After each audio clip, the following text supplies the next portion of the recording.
I'm excited to welcome first my co-host, Paul Hollis, author of the Hollow Man series, owner of Hollow Man Publishing in America, May VA.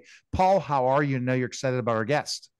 I am excited today. We have Anita Waggoner with us today. She is the CEO of Freedom Movie Productions LLC, an executive producer, and an award-winning author. So, welcome, Anita. Well, thank you, Paul. I'm glad to be here. So, Anita, kind of tell me what first came first, the author or production movies. What kind of tell us about your background?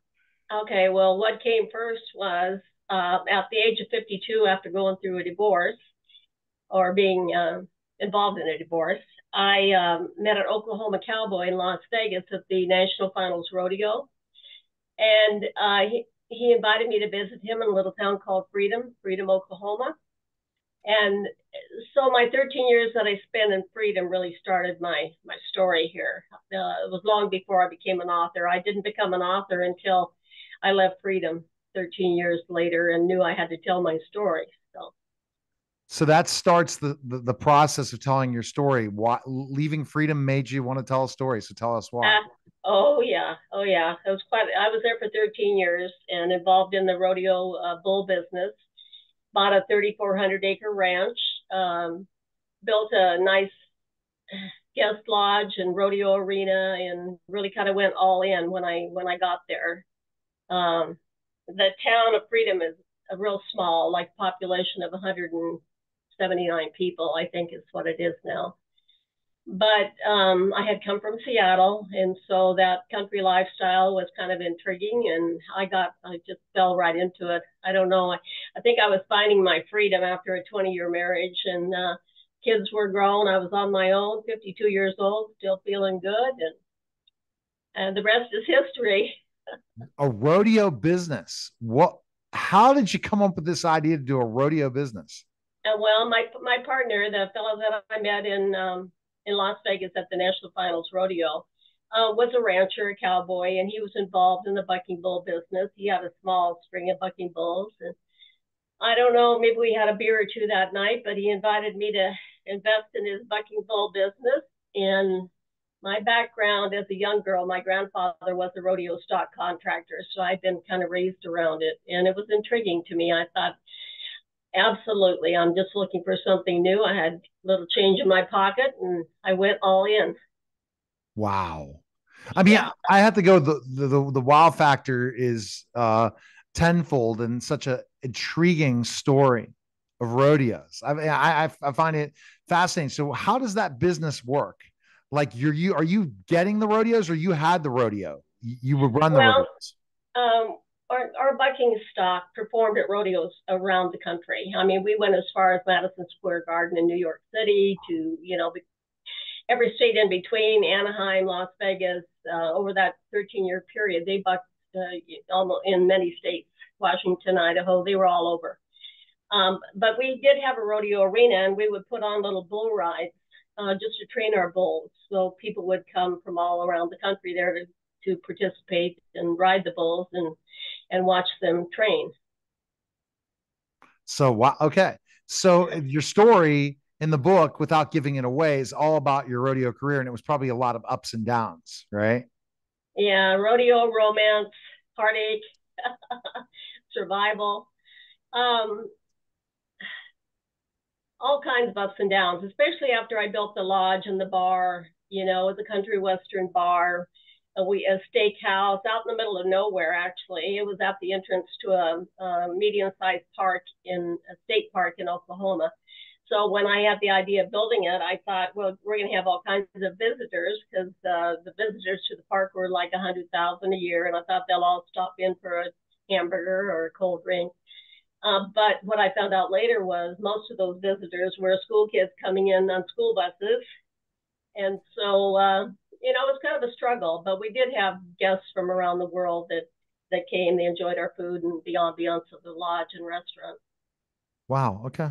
All right. So, what happened after the book? Have you? What are you do? What's currently happening with you after your rodeo business? Okay, well, I left Freedom in 2009. And like I said, when I left there, I knew I had to write the book. It just was a story. So that took a couple years. The book was published and was well received, won some awards. And it was probably 2 or 3 years later, I thought, the book is good, the story is good, my life there was good. And I think I'll attempt to write a script, a screenplay. And so I messed with that for a few years. And about 2 or 3 years ago, I got involved with Lisa Varga, who's an actress, and her and I collaborated on writing the script. We've written it and rewritten it, and it's won a lot of film festival contests. Every time we enter, we either place or we win with it. So I got involved in the movie business. All right. So you're still involved in the movie business, right? And other projects now too, right? Right. So are you is it your production company? Yes, I organized a LLC in Oklahoma for the purpose of filming the movie, and it will be filmed in Oklahoma. The worst part right now, of course, is getting funding. I mean, with the economy the way it is, and that's been the real struggle, but we got some real positive things going on. I don't give up. I'm an optimist, and we will get the movie made. I have a large social media following, and they encourage me to keep going, and I just never quit. So one day you will see Freedom on the big screen. Are you going to be doing any other productions?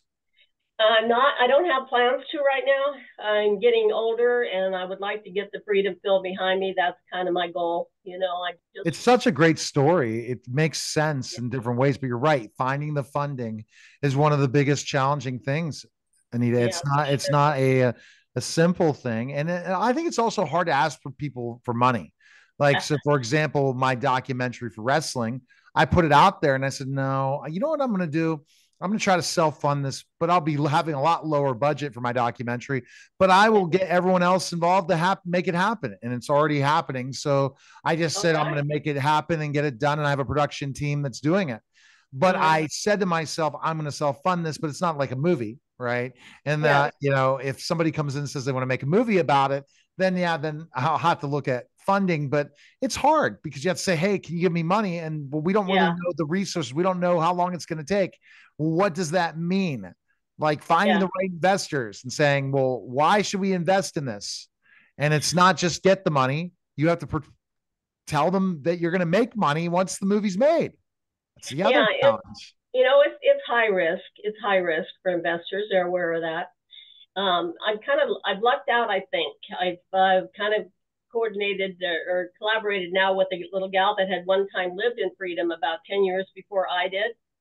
She seems to have the financial backing, and she's talking strongly about getting involved. And there's others, it's just learning how to close the deal, I guess.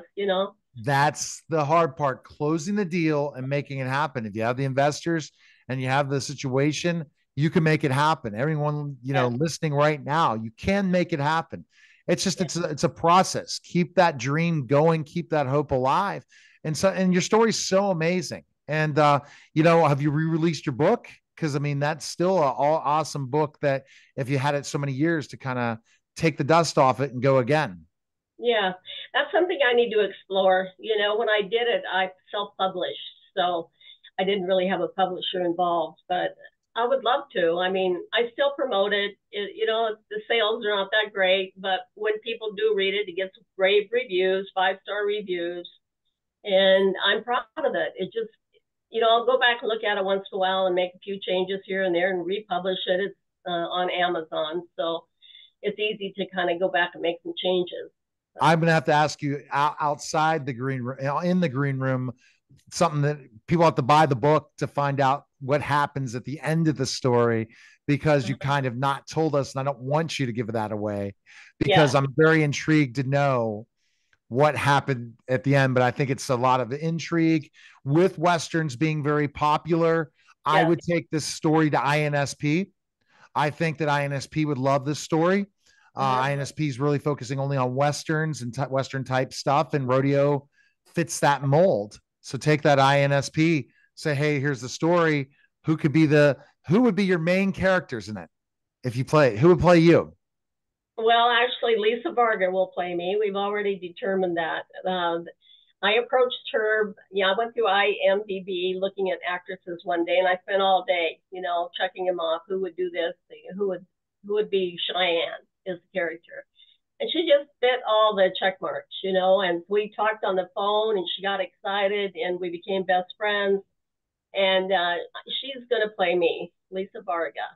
And now we want to bring in some, perhaps bigger names for the parts of Rowdy the cowboy. And there's several good parts. Her best friend Katie and Cody, Rowdy's best friend, and good parts to What fill. about the other main character? You're the one you had the fling the relationship with. Who he play? Who what The celebrity do romance. you want to play them? Well,